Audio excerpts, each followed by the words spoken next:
And now we go to the theater mode. Oh, here we go.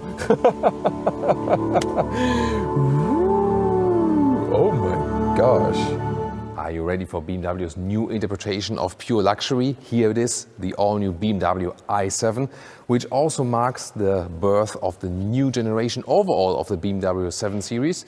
And no matter if petrol, diesel, plug-in hybrid, or here the all-electric i7, they all built on the very same platform, will look more or less the same. So it's just then the different drivetrain. And we'll tell you all the details here with Thomas and Auto Crew. Look at that here, the new front. Is that even a double kidney or what is it? It's, no, it looks like, it's really almost the whole car. And you can see here, you all can also get this illumination around here. Very cool with the frame. Vertical fins here at the moment, they're closed because you do not always need the cooling. Here in the i7, you have the blue horizontal strip. And you see here, even in the studio, it does suck some cooling sometimes. You can also depict the blue strip when you say like, I want to hide that I'm driving the i7 or just want a more clean look. However, the logo will always feature the blue ring if it's the all-electric version. Really slim LED signature here, and this is an option here, Swarovski crystals for a more unique look. And underneath here we have the LED main headlamp unit, of course, with adaptive and matrix function. There's an air curtain right here. The air is being channeled right there. And towards the side profile, look at that. Here, these are the 21-inch wheels. They have the BMW individual style, so you can pick different styles, of course. And you can get the wheels from 19 to maximum 22 inch. So this is maybe like a good compromise. The length is 5.39 meters or 212 inches. That means it's 13 centimeters or 5 inches longer than the so far long wheelbase version, or which would be the standard version for the US. But the big news is there is no short wheelbase or long wheelbase anymore. This is always the very same length and wheelbase for everyone, for the whole world. Engines will differ from market to market, soon more to that. You can see here, this will be very interesting. Really integrated these door handles. You can either open them like this, or then here with the automatic opener. I will show that in the interior. This will be very exciting. And here towards the rear, upright window style. Then you have this, this triangle look. This is a new design scheme, definitely. And here towards the shoulder line or the hip line here in the rear, you can see this main design line, and you can also get a two-tone paint for this vehicle actually, and then the upper part here would be in a different color, so that might look pretty fancy. And then here in the rear also, beginning here, very slim also from the signature i7 badge, and a very clean design overall.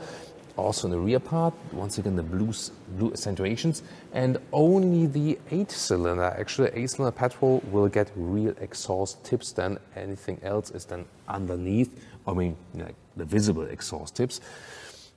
What about the trunk? Let's directly take a look at it. 500 liters or 540 liters for the combustion engine version. So this one a little bit slimmer, but actually it's not too small. You can also get optional a ski hatch. Underneath you have space for your charging cable. The length, about 1.10 meters or 43 inches. And let's take a look at the width, which is less than 1 meter or 40 inches. So about 90 centimeters in the back part or 35 inches. So like in this area, of course, a little bit wider here. And the height, 50 centimeters or 20 inches. Adaptive air suspension is standard for all models, and option you can also get rear axle steering, also in combination with the anti-roll control, and you will also be able to get a sport model for that. What about these details? Will it have a frunk here in the i7 version? It does not, but they house a lot of electric components then underneath this cover here. So as for the engine setup, this will be very exciting. So first of all, the all-electric version, the i7, I haven't broken it. It will either come with a rear electric motor only for an entry version, or then all-wheel drive, one in the rear, one in the front, as it stands here right now as the xDrive 60. And this one will be less than 5 seconds in the acceleration figure. We also then expect the M70 version here for the i7, and then probably acceleration figure less than 4 seconds. They both will come with a 102 kilowatt-hour battery net, and our expectation is some 600 kilometers or 400 miles of range, then in good temperatures actually. As for the combustion engines, you will have the 4.4 liter V8, especially for guys in the US, still the classic stuff, and then also the famous 3 liter inline 6-cylinder. And in Europe, we also get the 3 liter inline 6 diesel. The petrol engines will not be sold in Europe actually. Worldwide, once again, just like the all-electric version, there will be plug-in hybrid versions. This one and also once again in a sporty version available. If you want to have more specifics about the engine details, everything we know so far, I will also put it in the video description and also in a separate comment with all the facts and figures. So check it out there.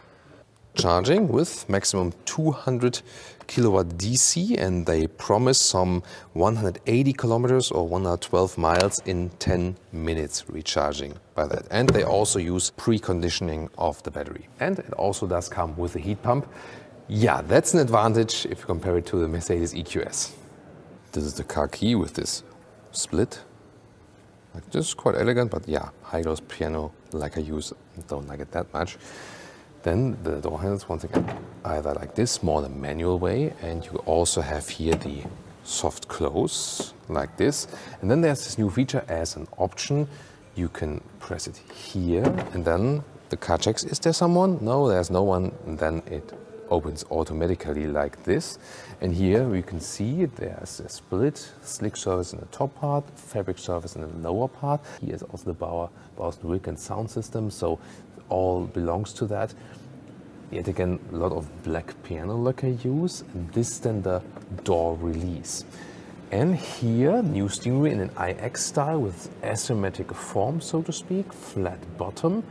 Still real buttons on the steering wheel, a mix, you know, like capacitive here and then real here.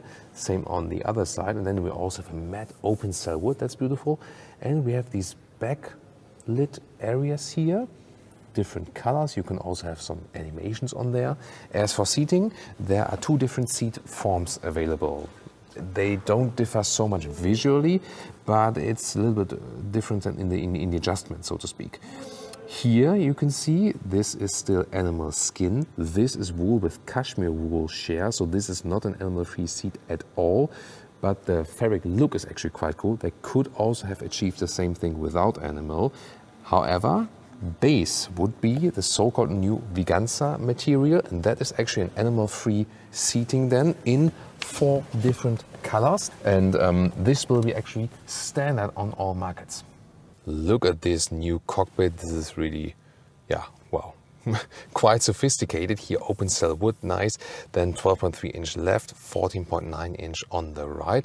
Then you have this illuminated bar here, and it really adjusts to the different My modes. So this here like expressive mode, but you can also pick a sport mode. Then it turns here like red and this more aggressive sporty atmosphere. So they really thought about this to bring some uniqueness to this interior. Is it maybe too much? But you know, we also had the discussion earlier in the Mercedes EQS. Here with the relax mode, by the way, more things do happen. For example, also here the shades in the rear, they close.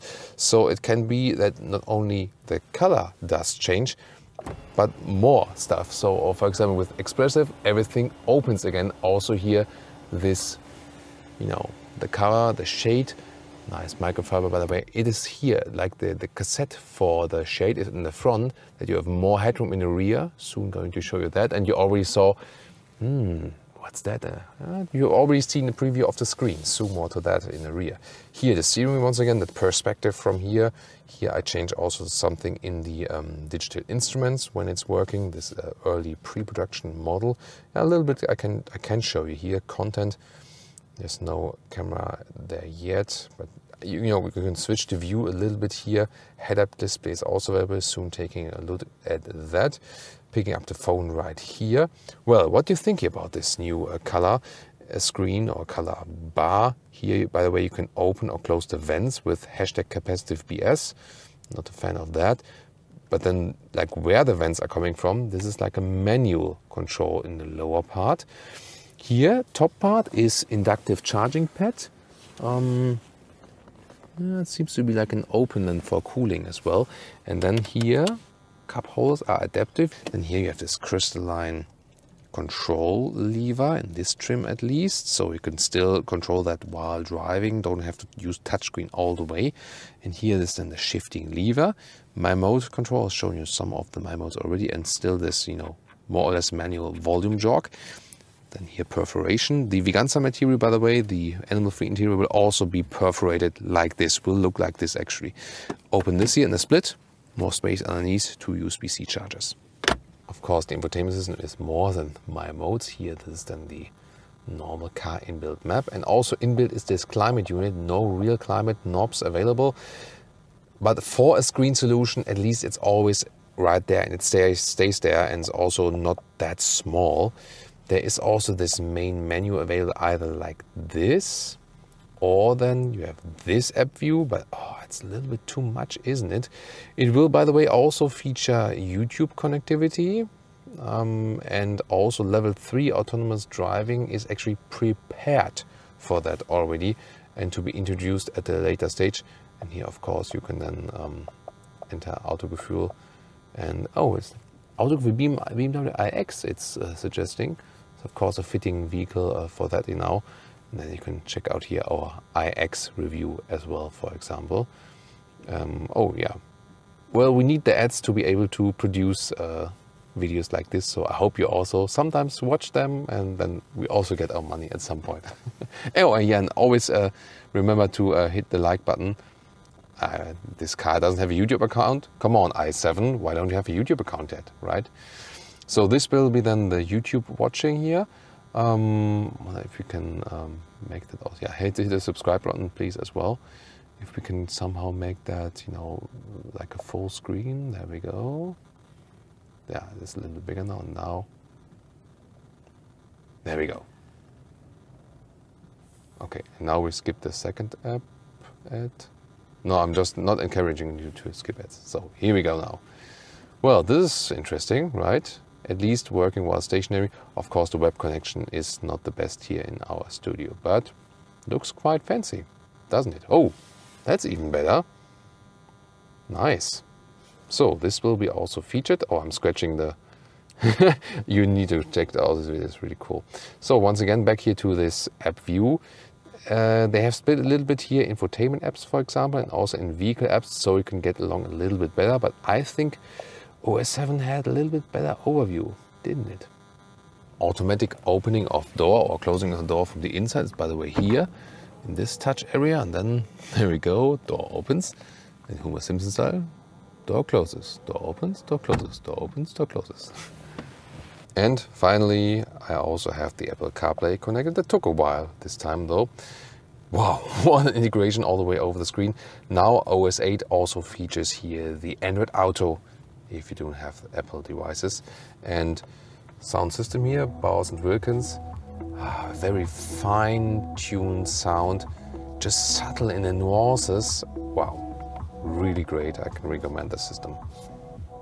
Digital instruments, you have different views available. You've also seen the map screen and so on. And you will also be able to change the layout a little bit. And the head-up display, you can also change the contents, what you want to see here. It's actually a very large one indeed. That glass roof, by the way, also features this illumination. So depending also on the mode you are in, it also then changes the color. And by the way, this is the shade, but that's basically it. Now the big question is, this here the i7 or the Mercedes EQS? Well, I mean, technology and range-wise in summertime, both probably will end up the same more or less. This one here does feature a heat pump. So in wintertime, there will be a range advantage for the BMW. Then as for the exterior, this is of course, you know, personal preference. Me personally would take the i7 as for the exterior because it just looks, let's say, more normal. Still has like the more German look, rectangular design, whereas the EQS is,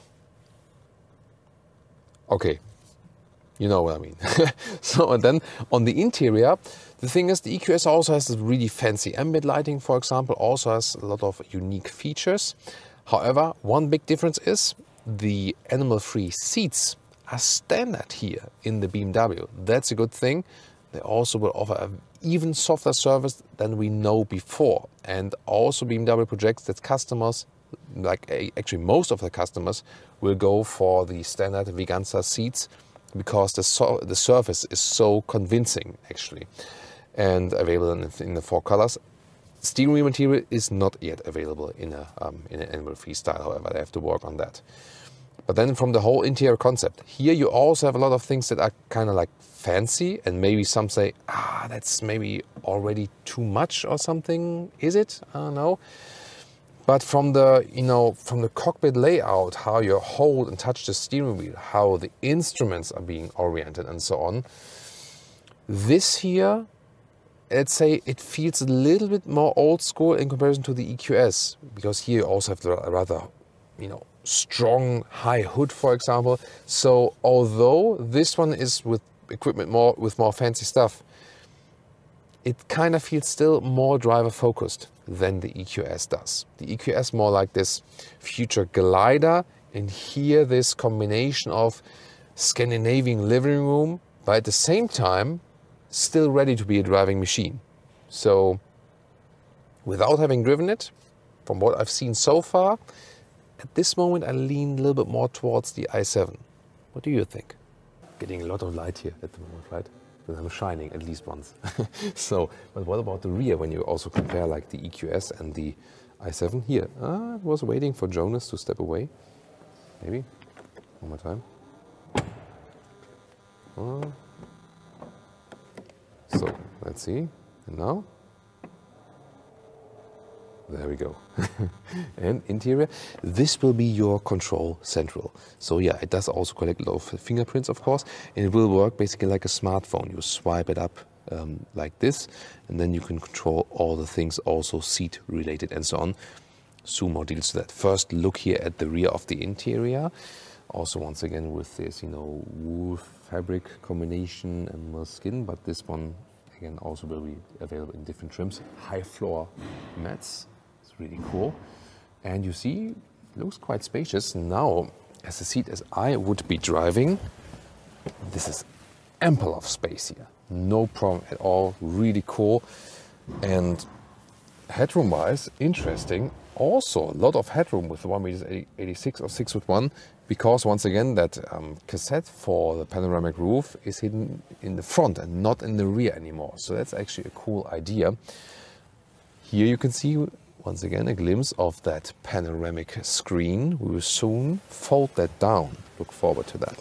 So, middle part is pretty stiff, so not to be recommended. You could theoretically drive here short time, but that's it actually. So, and now the real executive position, and if you now compare the rear seating comfort, EQS and i7, this is here a standard seating or rear seating comfort.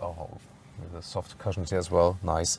As you know, like from an S-Class, from a 7 Series and from an Audi A8. With the EQS, it's kind of like a little bit cramped in the rear almost, especially from a seating position. So definitely my verdict that the i7 leads the EQS is being confirmed here, especially here in the rear. The only thing the EQS has better, that it has this fastback rear, which is better usable for the trunk area, whereas here you have the closed off trunk. So what I will do now is have the position where I can, relax a little bit more. And, since we don't want to, I have clean shoes, but yeah, I think it's more suitable to take off your shoes. I know other reviewers don't do that, but that's why you're here on Autogefühl. So it slides all the way forward. It takes a while, but that's why we're also here live on Autogefühl. And now, put my shoes a little bit more in the front. Now I also get this extended area right here that goes all the way up. And it's not just like a small element or something. You see here, it's all the way integrated. That's cool. So that's really awesome. I wish they would have made like an animal-free fabric here as well, because that material feels cool. So then it does fit with my size. So that's like an Audi A8, for example. It's good that they actually made the wheelbase even a little bit longer, and that's really a super comfortable position. So you could work, you could relax right here, no problem. Here in the middle part, by the way, you can, here once again you can see, by the way, the cooling function for the inductive charging pad, that they don't overheat. Then fold this one up, a little more space, USB chargers, and yeah, that's really great relaxing position. But you can do so much more here with this rear control. And now we go to the theater mode. Oh, here we go. Oh my gosh. Here we go. Shades are closing also in the top, and there we go with this new 31-inch 8K screen. Then we also have this animation, and there will be Amazon Fire TV available. There you can also watch YouTube over that, and of course also then the content. So they have this cooperation there. And you see at the moment the screen is still quite close to me. It is basically bound here to the front seat, the driver's seat. So you can really move that screen forward and backward like this. So you could take it closer, but yeah, that maybe then while driving. And here you can also tilt it like this, a little bit more. So this maybe, and then let's slide it all the way back. So here we go. So this would probably be the best way to watch it. Then this is actually a quite good distance, and you can maybe then do it like this, start to cuddle here, and then watch some movies together while driving or being stationary. And this would be the maximum cinematic setup. You can see here on the left side, you cannot make this fold flat seat, but you can make it a little bit longer. So then the question is, who will be on the left and who will be on the right? We here at Autogefühl always hunt the details. For example, here a stamped-in 7, the 7 Series here at the B pillar. And already one very secret information for you. With the upcoming facelift in about 2 or 3 years, the BMW double kidney will reach actually into the headlamps. I'm just kidding. Well, I think, with the illuminated frame, it does look quite elegant, although it's so huge. Well, definitely so many features to be discussed. Please join me in the comments. Really looking forward to your feedback. What do you think about the all-new BMW i7? And the most astonishing thing is that they really use this, hey, we make this one vehicle and it is more or less the same no matter if it's electric or with the combustion engine still. Would you go for an i7, or would you still buy it as a petrol or maybe hybrid in between? Well, we'll see about that. This will be a very exciting development. Also compare, if you want to see more luxury EVs, the BMW iX. We have an extensive episode of that. And of course, the main competitor, the EQS. You also heard what I talked about this comparison, but tune in to check it out.